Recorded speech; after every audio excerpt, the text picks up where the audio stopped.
최대 리스크가 아마 대장동이었을 것 같습니다. 근데 어제 이제 밤에도 이제 대장동 녹취록이 나왔는데요. 이게 실체가 어느 정도 나왔습니다. 그동안 계속 뭐 설계한 거 아니냐, 돈 받은 거 아니냐 이러는데 사실은 윤석열 후보 아버지 집 사준 것뿐만 아니라 김만배 이 어젯밤에 이 녹취록에 보면 아니 그냥 가서 커피 한 잔 마시고 오라 그랬다 이게 나오지 않습니까? 그게 말하는 거는 사실은 봐줬다는 거거든요. 그리고 실제로 돈 받은 얘기 뭐 돈 받지 않았겠냐 그분 얘기 계속 나오고 있지만 그분이 이재명 후보라는 얘기는 하나도 없습니다. 근데 실제 사실은 이제 토론회 보면서도 많은 국민들이 있었을 거예요. 윤석열 후보는 계속 이 대장동 녹취록 대장동 갖고 물고 늘어졌거든요. 한마디로 얘기하면 네거티브에 집중한 겁니다. 근데 지금 코로나 위기, 경제 위기 앞으로 어떻게 살아갈 것인가 굉장히 중요한 시기입니다. 이재명 후보는 이제 성남시장 그다음에 뭐 경기도지사 하면서 실제로 행정을 해왔습니다. 그리고 공약 이행을 90% 이상 되면서 국민들이 성남시가 좋은 도시가 됐다. 경기도가 좋은 지방자치가 됐다는 걸 다 인정하고 있습니다. 실력으로 입증됐습니다. 근데 국정에서 수사가 차지하는 비율은 뭐 홍준표 의원도 그랬지만 1% 내외입니다. 검사들의 특징이라는 거는 아시겠지만 다른 사람의 약점, 아니 뭔가 비리, 과거를 캐는 거거든요. 과거를 캐는 것으로는 사실 미래로 나갈 수 없습니다. 미래로 나가기 위해서는 해본 사람, 경험 있는 사람이 해야 된다. 그렇게 보고 있고요. 마지막 순간에 많은 분들이 고민할 것 같습니다. 투표장에 가서는 과연 내 한 표 행사하는 게 과연 우리 대한민국과 나의 삶을 어떻게 바꿀 것인가 그 고민이신데 거기서는 당연히 행정으로 경험했고 실제로 어쨌든 집행력, 추진력이 있는 특히 위기 상황에서는 결단력과 어쨌든 리더십이 굉장히 필요합니다. 거기에 가장 맞는 후보가 우리 이재명 후보라고 말씀드리고 싶고요. 끝으로 사전 투표하신 분들도 있지만 안 하신 분들은 본투표에 꼭 응해서 우리 경제를 살리는 대통령, 위기에 강한 대통령 이재명을 꼭 선택해 주시길 바랍니다. 감사합니다. 이야, 기가 막히게 1분 58초. 와. 시간 아니, 정확히. 여기 시계 여기 돌려주셔가지고. 예, 예. 그래서 기가 막히게 지켜주는. 자, 아니 근데 저는 야, 좀 국민의힘. 안타까운 게 이제 저희가 긍정적인 얘기를 하고 싶어 했는데 네거티브를 먼저 하셨기 때문에 네거티브에 대해서 대응을 먼저 하겠습니다. 어제 녹취록 얘기하시는데요. 전혀 내용도 사실이 아니고요. 시기 대상자를 봐도 녹취록이 의도적으로 자신들에게 유리한 내용, 자신들 변명하는 내용으로 일관됐다. 믿을 가치가 없다. 이런 말씀을 드립니다. 아니 이 김만배 씨라는 분은 조재현 대법관도 잘 알고 양승태 전 대법원장도 잘 안다고 했는데 이분들 전혀 사실이 아니라고 조재현 대법관은 가족들 등기부 등본 주민등록 초본까지 다 제출해서 그 부분 허위라는 거 주장하고 있습니다. 그래서 국민들이 이 부분은 알아서 판단하실 거라고 생각을 하고요. 저는 아까도 말씀드렸지만 위기를 가져온 사람들은 위기를 해결할 수 없습니다. 그리고 경기도지사로서 뭐 성공적이라고 하시는데 그 전에 2014년부터 2017년까지는 경기도 지역 성장률이 6.6%까지 올라갔습니다. 최저 4%였고요. 근데 2018년에 이재명 후보가 취임하고 나서 6%, 2019년에 2.3%, 2020년에 0.3% 뚝뚝 떨어졌습니다. 그런데 무슨 성공적인 경기도지사겠습니까? 그리고 또 뿐만 아니라 그 성남시장 때 공약 이행률 뭐 90%대 이런 얘기를 하니까 법률 소비자 연맹에서는 63%대라고 얘기를 하면서 성남 시민단체 연합에서 허위 사실로 고발하기도 했었습니다. 그리고 이재명 후보가 좋아하시는 말씀이 있는데요. 나라에 돈이 없는 게 아니라 도둑이 많답니다. 도둑만 잡아도 나라를 잘 살게 한답니다. 그러니까 시스템과 원칙, 공정과 상식을 회복해서 미래와 통합으로 가는 정부를 만들겠다는 거고요. 그리고 저는 무엇보다도 꼭 드리고 싶은 말씀이 아이를 맡길 수 있는 사람, 믿고 맡길 수 있는 후보 1위가 맘카페에서 윤석열 후보더라고요. 아이들이 살 나라는 아이들을 맡길 수 있는 사람에게 맡겨야 되지 않겠습니까? 자, 그만. 김태현의 정치쇼. 김태현의 정치쇼 4부 토론은 두근두근 마지막 시간입니다. 야, 이게 대선 후보들 얘기하는 시간, 이슈들 토론하는 시간이잖아요, 저희가. 그렇죠. 선비 두 분 모셨는데 네. 일단 인사부터 하고 이재명 후보 측의 민주당 선대 현근택 대변인, 윤석열 후보 측의 국민의힘 선대본부의 이두하 대변인 모셨습니다. 안녕하세요. 네, 안녕하세요. 안녕하세요. 이두하입니다. 저희 제작진이 고민이 많았습니다. 왜요? 다음 주에 어떻게 할 것인가. 두 분 중에 한 분만 모실 것인지 네. 아니면 두 분 다 모셔서 한 분은 반성문 쓰시고 한 분은 앞으로의 각오 말씀하시고 뭐 이런 시간 해볼까 하다가 너무 그러면 너무 가혹하다 이거. 그렇죠. 반성문 쓰는 분은 너무 가혹하잖아. 그래서 저희가 오늘 요 시간에 마무리로 저 마지막 시간을 하기로 했어요. 근데 뭐 두 분 또 혹시 뭐 두 분 중에 한 분이 인수위 들어가시거나 뭐 그런 거 아니면 저희가 또 언젠가 다시 모실 겁니다. 또 이제 지방선거도 있고 하기 때문에 두 분 중에 한 분이 저 인수위에 들어가시거나 또는 지방선거 출마하신다 그러면 안 되는데 그거 아니면은 저희가 또 모실 거예요. 워낙 또 팬들이 많으셔가지고. 왜요? 싫으세요? 아니 저는 일단 저 지방선거 출마는 내 의지니까 예상이 없고요. 그러니까 그리고 인수위는 뭐 우선 당선 여부가 결정돼야 되고 당선이 되더라도 제 의지로 되는 게 아니잖아요. 그러네. 네, 그렇죠. 뭐 알 똑같죠. 수가 없어서. 근데 이제 네. 그건 있는 것 같아요. 이제 딱 마음 편하게 딱 마지막에도 해주시니까 맞아요. 고마워요. 네. 네. 정말요? 네, 네. 고마워요. 왜 그러냐면 다른 방송국 이렇게 딱 끊어주지 않거든요. 맞아요. 그럼 이제 만약에 되면 좋은데 또 안 되면 또 나가야 되나 말아야 되나 뭐라고 얘기해야 되나 이런 고민이 있어서. 근데 진짜 안 됐는데 나와가지고 왜 안 됐습니까? 이건 뭐 그러니까요. 그치. 저희는 항상 좋은 방송이에요. 가혹하거든요. 그러면. 대신 두 분 나중에 또 저희가 모시면 나오시는 걸로 인수위도 아니고 출마도 안 하시면 약속? 네, 알겠습니다. 네, 형눈 보고 말씀하세요. 네 약속? 알겠습니다. 자 이제 우리 오늘 마지막 시간이니까 사전투표 하면서 사전투표 얘기하고 선관위에 대해 문제점 짚어보고 마지막에 하면요 요거 있어요. 왜 이재명인가 왜 윤석열인가 딱 2분씩 드릴 거예요. 요건 시간 정확히 맞춰주셔야 돼. 네. 네. 이재명 후보 2분 윤석열 후보 2분. 자 먼저 사전투표 얘기부터 해볼 건데 두 분 하셨어요 사전투표? 네, 저는 했습니다. 토요일 날. 저는 일요일 날. 토요일 날은 좀 따뜻하셨죠. 일요일 네. 날은 추웠어요. 근데 사람들 엄청 줄 많이 서서. 저도 뭐 한 30분 이상 기다렸어요. 저도요, 토요일 날도 되게. 기다리고 하죠. 저는 안 했어요. 저는 본투표 본투표. 그 음모론 믿어서 그런 거 아니에요. 아니 원래 그랬어 원래 본투표 마지막 한 오후가 늦지막히 가면 사람도 없고 네. 왠지 그런 거 있어요. 마지막 내 한 표로 결정짓는다는 되도 않는 막 이런 거. 그래서 저는 항상 모든 선거를 본투표 하는 거 마지막 한 4시 뭐 요때쯤 뭐 갑니다. 네, 이번에도 그럴 거예요. 자 근데 일단은 요 확진자들 사전투표 관리 제대로 안 된 거에 대해서는 뭐 여야 다 동의하시는 건데 이도하 대변인께 먼저 여쭤볼게요. 국민의힘에서 선관위원이 항의 방문했잖아요. 네. 제일 문제로 삼으신 건 뭐예요? 국민의힘에서. 변협이 대한변협이 어제 3월 6일자로 성명서를 냈어요.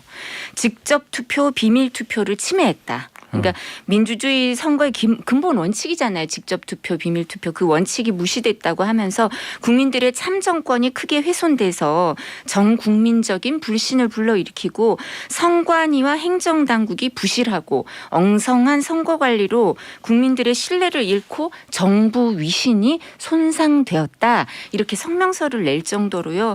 이게 이제 직접 투표, 비밀 투표도 침해되고 국민들의 불신을 가속화해서 이 본투표에 대해서도 일정 부분 사실 이제 걱정을 끼쳐드린 거거든요. 그래서 이 선관위 근데 그 뒤에 이제 우리 야당 의원들이 항의 방문을 밤 10시쯤 했어요. 근데 거기 대응을 더 못하신 것 같아요. 대응이요? 네, 기자분들이 같이 갔는데 이제 집무실이니까 못 들어오게 했는데 김은혜 공보단장이 문을 열어놓은 거예요. 그래서 기자분들이 말씀을 들었는데 뭐라고 했냐면 아니 이건 뭐 별로 이의도 없는데 상황 좀 잘 점검하고 오셔야지 제대로 모르고 오신 거다. 이거 이의 제기 안 하는 사람이 훨씬 많다. 이렇게 얘기를 한 거예요. 선관위에서. 네, 그러고 하는 얘기가 뭐 그러면 이렇게 기표가 된 용지가 막 흩어져 있고 이랬는데 어떻게 된 거냐 이랬더니 난동 부리다가 사람들이 놔두고 갔다. 아니 유권자한테 난동이란 표현을 사무총장이 그 표현을 썼거든요. 선관위 사무총장이. 네, 그래서 거기서 다시 확인해요. 유권자들이 참정권을 행사하기 위해서 항의하는 걸 난동이라고 하십니까? 예. 그래서 그거를 다시 확인할 때면 좀 우리 같으면 생각을 한번 하지 않아요. 내가 말을 잘못했구나. 진짜 항의지. 유권자를 존중하는 마음이 있으면 어떻게 이거 내가 직접 투표한 거를 직접 투표함에 넣고 싶다. 아니면 이거를 어떻게 가는지 보고 싶다. 내지는 이 비닐봉지에 훤하게 돼 있으니까 비밀 투표가 침해당하는 것 같으니까 이거 좀 안전한데 넣어달라. 이 얘기가 난동입니까? 선관위 사무총장은 이렇게 여야나 대통령 또는 대법원장이 뭐 추천하고 이런 게 아니라 그냥 공무원인 거죠, 선관위에. 네, 선관위 공무원인데요. 저희가 걱정하는 건 왜 지금 60여 년의 그 선관위 역사에서 왜 지금 선관위엔 이런 문제가 이렇게 많을까. 얼마 전에 기억나십니까? 조혜주 상임위원을 또 비상임위원으로 대통령께서 이제 연장을 하려고 하니까 선관위 직원 전체가 성명서를 낸 적도 있어요. 근데 선관위 직원들이 막 이런 행동을 한 적이 없는데 우리 뭐 선관위 중앙 선관위가 시스템이 잘 돼 있다고 여러 개발도상국 저개발 국가에서 우리나라 뭐 이거 배우러도 오고 연수도 온다 그랬었는데 왜 지금 선관위는 이런 무능하고 부실한 면을 보이고 오만하기까지 할까? 이게 왜 이렇게 됐는지 뭐 이거는 일정 부분 이제 정부와 여당의 책임이 있다고 생각합니다. 정부와 여당의 결국은 책임이 아마 이제 있다는데. 국민의힘은 이 문제를 계속 이제 정부 여당의 책임으로 몰고 가고 싶은 것 같은데요. 네. 제가 보기에는 선관위 독립된 조직입니다. 아시겠지만 헌법기관이요. 선관위원장은 또 대법관이 하거든요. 네. 근데 선관위원장은 대법관이 겸임하고 있습니다. 그러니까 비상임이죠. 그러니까 사실상 이제 사무처장이 실질심을 하게 되는데 저는 아마 이 코로나 확진자가 이렇게 많아지고 이거에 대한 대응을 되게 무사 안일하게 잘못했다고 봅니다. 왜냐하면 지난 총선 때도 그렇게 했다고는 해요. 저희들은 네. 잘 몰랐지만 이 사실은 직접 투표소에 넣어야 되거든요. 그게 맞죠. 그냥 전달하는 것 자체가 이상한 거잖아요. 물론 참관이 따라간다고 하지만 좀 네. 이상하잖아요. 근데 굉장히 이번에 많이 늘어나는데도 처음에 저는 나올 때도 사실은 본투표는 1시간 반 연장했잖아요. 네. 확진자 시간을. 그때 사실은 왜 이 사전투표 연장 안 했을까? 왜냐하면 사전투표도 똑같은 방식인데. 그냥 그렇게 하면 되는데. 그러니까요. 그때도 뭘 얘기했냐면 예산 문제를 얘기했거든요. 네. 그래서 이제 법 바꾸고 예산 증액해 주니까 이제 본투표만 시간 늘린 건데 네. 그때도 왜 사전투표 안 날렸을까 이 생각도 있고 저도 사실은 이 선관위 근데 이거를 마치 이제 여당 문제 이렇게 얘기하는 건 좀 문제가 있고요. 지금 조혜주 지금 선관위 하는데 야당에서 자꾸 또 이 얘기도 해요. 야당 추천 선관위는 없다. 근데 그분 아시겠지만 그 당시에 문제가 됐던 게 이분 선관위 문 모신데 사무총장도 하고 뭐 상임위원도 했는데 국민의힘의 경선관리위원도 하고 당원이었어요. 그러다 보니까 문제가 됐던 거거든요. 원래 선관위라는 게 약간 중립적인 분을 해야 되는 거다 이렇게 말씀드리고 이거를 또 국내에서는 뭐 1번 투표용지 그러니까 이재명 후보 미리 찍은 걸 줬다 얘기하는데 부산에서는 실제로는 윤석열 후보 2번에 기포된 용지도 문제가 나왔거든요. 그러니까 그건 다 이거를 보도가 됐어요. 맞아요. 그렇죠. 보도가 됐기 때문에 이걸 마치 뭐 정부 여당에서 미리 뭐 이제 이렇게 부정선거를 모의하는 것처럼 이렇게 몰고 가는 건 안 된다라고 보고 제가 보기에 선관위는 제가 보기에 분명히 문제가 있습니다. 그래서 선관위 부분은 따끔하게 질책을 하는 것 같고 아마 대책을 마련하는 것 같습니다. 그건 뭐 양당 다 네. 입장이 뭐 예. 일치하시는 거고. 근데 이 부분에 대해서 저희가 꼭 좀 짚고 넘어갈 게 이제 중앙선관위원장 말씀하신 것처럼 대법관이 겸직을 하고 비상근해요. 그거 네. 맞아요. 근데 직전까지 이제 권순일 중앙선관위원장이죠. 오부 요인이라고 하기도 하는데요. 뭐 이분은 최선임으로 이제 제일 이제 그 대법관 중에 제일 오래된 분이어서 경력이 오래됐기 때문에 대법관 된 지가 제일 오래돼서 호선으로 이제 중앙선관위원장을 하셨죠. 근데 공교롭게도 뭐 이분이 나중에 재판거래 의혹의 당사자였는데 뭐 이건 상관은 없다고 생각하지만 그리고 이제 노정희 대법관이 작년 11월에 중앙선관위원장이 됐는데요. 여기서는 보통 제가 말씀드린 것처럼 가장 선임이 중앙선관위원장으로 추천이 되고 대법원장이 그래서 호선이 되는데 이분은 가장 선임 아니에요. 대법관 중에. 그래서 이런 이례적인 일들이 있으니까 이런 그 선관위가 이제 독립적인 제대로 된 기능을 행사하지 않을 때 이런 문제까지 소환이 되는 거예요. 그리고 또 지금 비상임위원 상임위원 얘기하셨는데 물론 야당 몫의 상임위원 없습니다. 그렇지만 그뿐만 아니라 지금 상임위원이 없어요. 대통령께서 조혜주 상임위원을 그러고 나서는 상임위원을 지명을 안 하셨어요. 선관위는 사무총장과 상임위원으로 돌아가거든요. 근데 왜 상임위원을 지명 안 하셨습니까? 그것도 너무 이상하거든요. 그리고 대통령이 3명, 대법원장이 3명, 이제 국회에서 3명인데 야당 1명은 안 돼 있으니까 나머지 지금 대통령 상임위원 없고 해서 7명인데 대부분 친여 성향의 비상임위원과 상임위원들이 있는 거니까 논란이 있는 거고요. 그리고 뭐 다 잘 아시겠지만 선거 관리에 위탁 사무가 있을 수밖에 없어요. 선관위 직원들이 선거 관리 다 못합니다. 그러면 이거 누가 합니까? 행안부 장관이 이 주무부처거든요. 근데 행안부 장관도 전해철 장관 더불어민주당 당적이 있는 분이에요. 근데 지금 선관위에서는 이 지방 공무원들이 이제 위탁 사무를 할 때 행안부에서 뭐 교육이 제대로 안 돼서 자기들 지침도 안 지켰다 뭐 이런 얘기도 해요. 선거의 부실은 정부와 여당 그리고 선관위가 제일 우선 책임이고 정부와 여당도 책임을 져야 되지 야당이 여기에 대해서 책임질 일은 없습니다. 아니 뭐 이제 야당 책임이라는 게 아니라 이제 선관위 얘기를 하는 거예요. 깨알같이 말씀하셨는데 대법원장 3명을 뭐 정부 여당 편의로 할 수 있습니까? 9명 중에 대통령 3명, 국회에서 3명, 국회 3명은 여당 1명, 야당 1명, 여야 합의 1명 하는 거거든요. 그다음에 대법원장 3명이죠.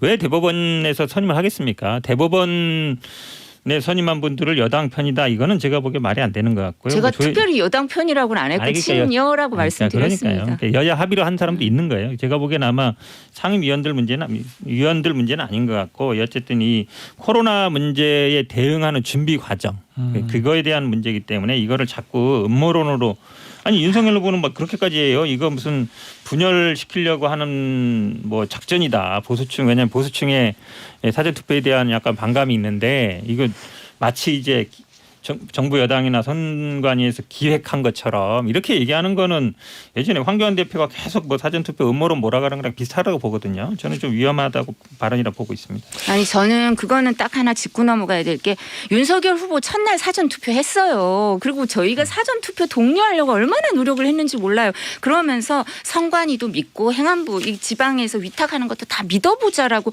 우리 그 지지자들 중에 일부 이런 거에 대해서 걱정을 많이 하시는 분들을 저희가 막 설득해서 사전 선거 하라고 사전 투표하라고 그렇게 노력했는데 이런 일이 저희 정말 잠을 못 잤어요. 하도 제보가 많이 들어와서.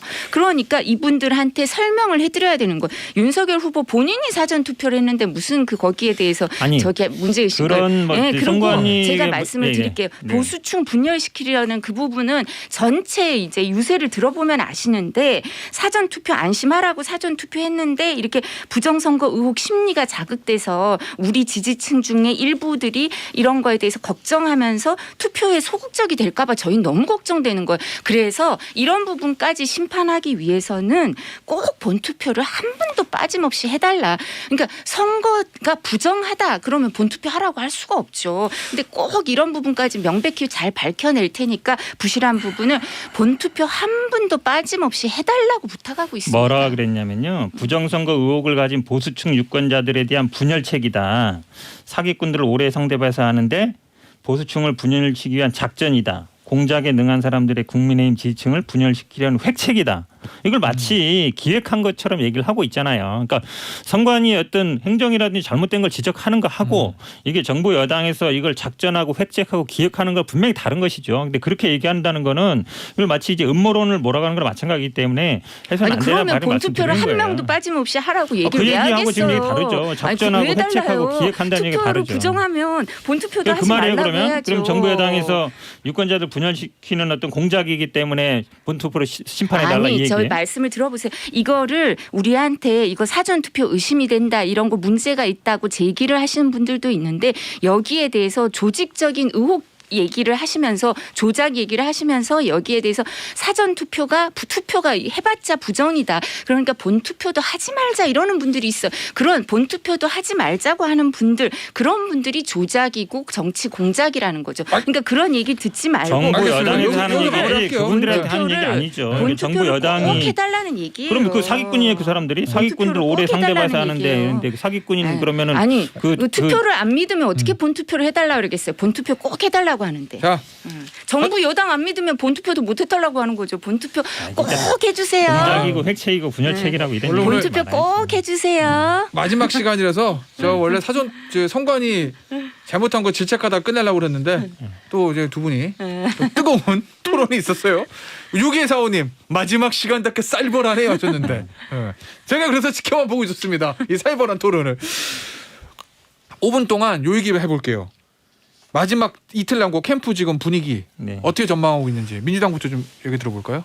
일단은 뭐 단일화가 가장 큰 변수였잖아요. 아무래도 그러니까 단일화가 아마 됐을 때는 저희들이 뭐 불리하다고 봤는데 이 단일화 이슈가 의외로 좀 반발이 많다. 특히 국민의당이나 안철수 후보를 지지하던 분들, 저도 뭐 그 안철수 후보가 올린 기자회견이라든지 아니면 당내를 좀 다독이기 위한 인터뷰 같은 걸 유튜브로 좀 봤는데 보면 그 댓글이 뭐 10개, 2만 개씩 달렸는데 대부분 비판하는 것들이에요. 그러니까 안철수 후보 지지자들이 2030 여성 뭐 서울 수도권에 좀 많잖아요. 호남에 좀 있고 네. 호남에도 있는데 그분들이 대부분 저는 많이 돌아섰다고 봅니다. 그래서 안철수 후보 지지하던 지지자들이 한 5에서 10%, 네. 중도층도 한 5에서 10%, 합하면 한 10에서 20% 정도 보는데 저는 뭐 저희들 쪽에 훨씬 더 많이 올 거다.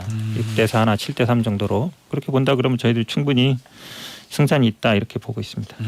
예. 국민의힘은요. 저는 그 단일화에 관련해서 저 민주당 쪽의 입장을 보면 항상 여우와 심포도 생각이 나더라고요.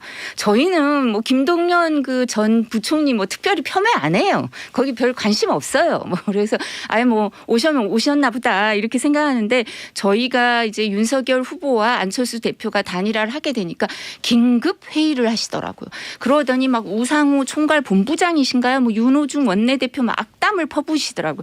아, 그러니까 이 부분에 있어서 그만큼 위협적인가 보다 저렇게 얘기를 많이 하시는 걸 보니까 이런 생각을 하게 되고요. 그래서 저희 위기를 가져온 사람들은 위기를 해결할 수 없다 이렇게 안철수 대표가 얘기를 했는데요. 유세도 같이 하고 있고 또 지금은 이제 후보가 수도권에 집중하고 있어서 대구 유세를 가셨어요. 그리고 우리 그 지금 김태현 변호사가 항상 옛날에 얘기했던 게 있는데 네? 안철수, 저요? 이준석 이 양쪽에 세우고 윤석열 후보가 광진에서 손을 들었습니다. 그래서 같이 유세도 하고 그랬기 때문에 이 세 사람이 같이 하는 모습이 뉴스에 나오고 시청자 뇌리에 이게 각인이 되면서 저희는 유권자들이 아 미래로 나갈 통합정부 만들어내고 실제로 정치개혁을 이뤄낼 사람도 아 윤석열 후보구나라고 생각을 할 것 같습니다. 이 선거 때 되면 막판에 아 우리가 이깁니다. 아 걱정하지 마세요. 이렇게 할 때가 있고 여러분 어려우니까 도와주십시오. 표를 몰아줘. 이렇게 가는 경우가 있잖아요.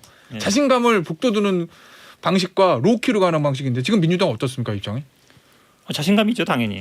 왜냐하면 지금 뭐 여론조사 막판에는 거의 붙었거든요. 붙었다고 보고 있고 단일화가 저는 사실은 단일화하면서 이제 안철수 안랩 주식을 많이 봐요.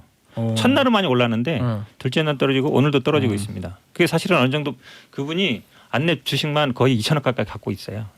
지금 10% 오르면 200억이고 10% 떨어지면 200 떨어지는 거잖아요. 그러니까 아니 왜 그러냐면 안철수 후보 단일화 얘기 중에 돈 얘기를 많이 해요. 실제로 합당도 뭐 그 문제 아니냐 이런 얘기하는 게 있어서 일단 국민들이 일단 그걸로 여론이 반영되고 있다 보고 있습니다. 알겠습니다. 아니, 국민의힘은 판 어떻게 봐요? 저희는 그렇지만 본투표를 마지막 한 분까지 다 해주십시오 이런 분위기입니다. 예, 뭐 당연히 뭐 붙었다 이렇게 얘기하시잖아요. 뭐 저희는 그런 얘기 할 필요 없고요. 뭐 다 아실 거라고 생각해서 그러니까 꼭 투표를 하셔야 됩니다. 이 얘기하고 있습니다. 예. 알겠습니다. 예전에는 다들 어려우니까 도와주세요 이러는데 이번 선거는 우리가 이깁니다. 여유 있게 이기고 있어요. 꼭 투표해 주세요. 그런데 한 표만 더 몰아주세요. 이런 거 같은데 양쪽 다. 알겠습니다. 여기서 마무리하고 자 2분씩 드려요. 마지막이에요. 이제 민주당 왜 이재명이 대통령이 돼야 되는가? 이재명 후보 하면 아마 이제 최대 리스크가 아마 대장동이었을 것 같습니다. 근데 어제 이제 밤에도 이제 대장동 녹취록이 나왔는데요. 이게 실체가 어느 정도 나왔습니다. 그동안 계속 뭐 설계한 거 아니냐, 돈 받은 거 아니냐 이러는데 사실은 윤석열 후보 아버지 집 사준 것뿐만 아니라 김만배 이 어젯밤에 이 녹취록에 보면 아니 그냥 가서 커피 한 잔 마시고 오라 그랬다 얘기 나오지 않습니까? 그게 말하는 거는 사실은 봐줬다는 거거든요. 그리고 실제로 돈 받은 얘기 뭐 돈 받지 않았겠냐 그분 얘기 계속 나오고 있지만 그분이 이재명 후보라는 얘기는 하나도 없습니다. 근데 실제 사실은 이제 토론회 보면서도 많은 국민들이 있었을 거예요. 윤석열 후보는 계속 이 대장동 녹취록 대장동 갖고 물고 늘어졌거든요. 한마디로 얘기하면 네거티브에 집중한 겁니다. 근데 지금 코로나 위기, 경제 위기, 앞으로 어떻게 살아갈 것인가 굉장히 중요한 시기입니다. 이재명 후보는 이제 성남시장 그다음에 뭐 경기도지사 하면서 실제로 행정을 해왔습니다. 그리고 공약 이행을 90% 이상 되면서 국민들이 성남시가 좋은 도시가 됐다, 경기도가 좋은 지방자치가 됐다는 걸 다 인정하고 있습니다. 실력으로 입증됐습니다. 근데 국정에서 수사가 차지하는 비율은 뭐 홍준표 의원도 그랬지만 1% 내외입니다. 검사들의 특징이라는 거는 아시겠지만 다른 사람의 약점, 아니 뭔가 비리, 과거를 캐는 거거든요. 과거를 캐는 것으로는 사실 미래로 나갈 수 없습니다. 미래로 나가기 위해서는 해본 사람, 경험 있는 사람이 해야 된다. 그렇게 보고 있고요.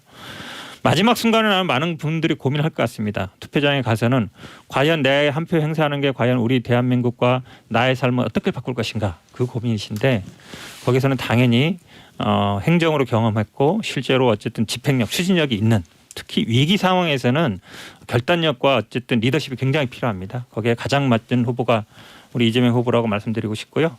끝으로 사전 투표하신 분들도 있지만 안 하신 분들은 본투표에 꼭 응해서 우리 경제를 살리는 대통령, 위기에 강한 대통령 이재명을 꼭 선택해 주시길 바랍니다. 감사합니다. 야, 기가 막히게 1분 58초. 와. 시간 아니 정확히- 여기 시계 여기 돌려주셔가지고. 예, 예.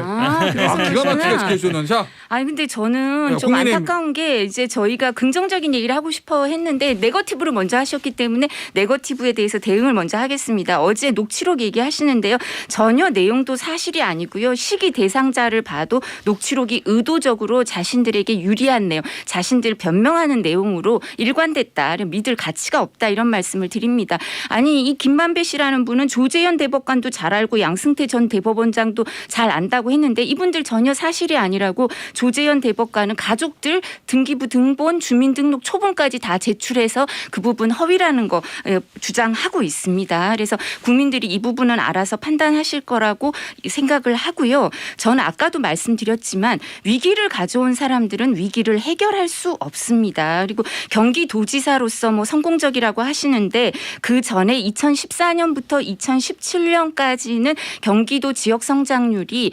6.6%까지 올라갔습니다. 최저 4%였고요. 근데 2018년에 이재명 후보가 취임하고 나서 6%, 2019년에 2.3%, 2020년에 0.3% 뚝뚝 떨어졌습니다. 그런데 무슨 성공적인 경기도지사겠습니까? 그리고 또 뿐만 아니라 그 성남시장 때 공약 이행률 뭐 90%대 이런 얘기를 하니까 법률 소비자 연맹에서는 63%대라고 얘기를 하면서 성남 시민단체 연합에서 허위 사실로 고발하기도 했었습니다. 그리고 이재명 후보가 좋아하시는 말씀이 있는데요. 나라에 돈이 없는 게 아니라 도둑이 많답니다. 도둑만 잡아도 나라를 잘 살게 한답니다. 그러니까 시스템과 원칙, 공정과 상식을 회복해서 미래와 통합으로 가는 정부를 만들겠다는 거고요. 그리고 저는 무엇보다도 꼭 드리고 싶은 말씀이 아이를 맡길 수 있는 사람, 믿고 맡길 수 있는 후보 1위가 맘카페에서 윤석열 후보더라고요. 아이들이 살 나라는 아이들을 맡길 수 있는 사람에게 맡겨야 되지 않겠습니까? 자, 그만. 시간 정확하게 2분. 야, 근데 두 분 다 미리 연습하신 것 같아요. 시간을 칼같이 지켜주셔가지고요. 주셔서. 네. 자, 오늘 토론은 두근두근 시간 마지막이었고요. 9293님, 9223님, 두근두근 두 분 후보들만큼 고생하셨어요 하셨고요. 황진원님 오늘 두 분 마지막이니까 나가면서 주마각수 하세요. 이렇게 저희 나가면서 사이 좋아요. 네. 자, 우리 두 분 그동안 고생하셨고 토론은 두근두근 시간 오늘 마지막이지만 두 분은 제가 꼭 다시 모시는 걸로 약속을 드리면서 오늘 여기서 마무리하겠습니다. 지금까지 현근택 대변인 이두아 대변인이었어요. 감사합니다. 고맙습니다. 감사합니다.